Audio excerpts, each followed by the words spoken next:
Alright, welcome back to the Shoop Shop. My last video was about the wheels and tires. This is going to be about the wideband I finally got in. So for people that haven't done it, so I got the wideband in here. This was a pre-existing plug where the secondary O2s would go. I have them up top disconnected, and I use the stock wires. I cut them off and I use the connectors to plug them up so that stays sealed up, so in the future if something ever had to change, they can go back on.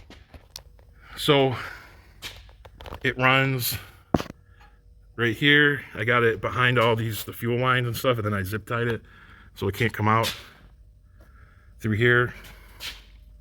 It's going around right here, and I have it coming around here, going through there, coming out here. I kind of zip tied it to the fuel line, and then there's a plug in the floor, a plastic plug.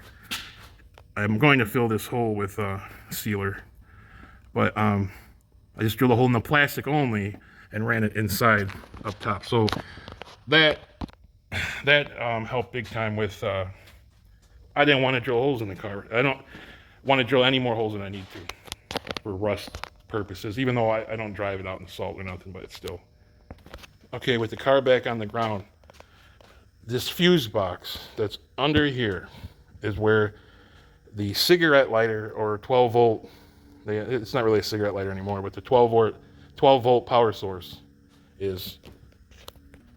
Okay, so I took the covers off. This is the fuse that runs it's a 20 amp fuse that runs the 12 volt power source for the one that's in the center stack.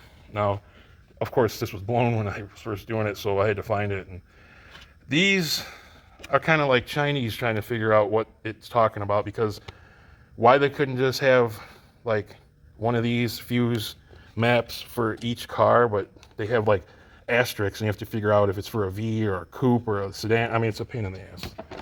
But once you decode it, it's not that bad. And surprisingly enough, I have a tender on it right now, but I only had it on for a couple days.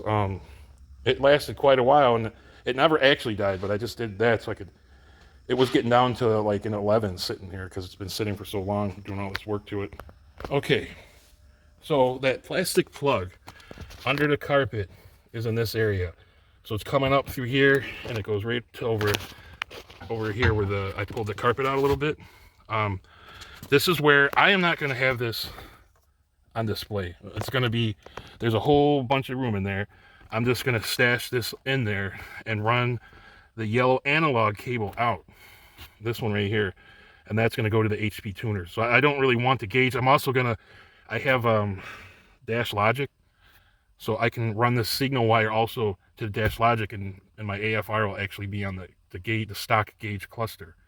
I could probably do a video on that. But anyway, this is a 12 volt socket.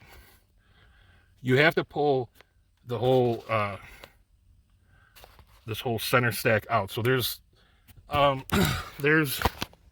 videos all over the place how to take that out.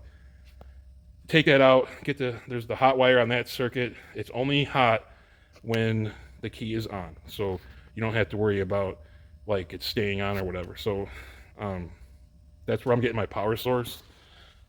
And you know, it's 20 amps, so it's plenty for that. And then I grounded it to this bolt here. So that is all you need to do to get your power to the unit with your key on 12 volt switched.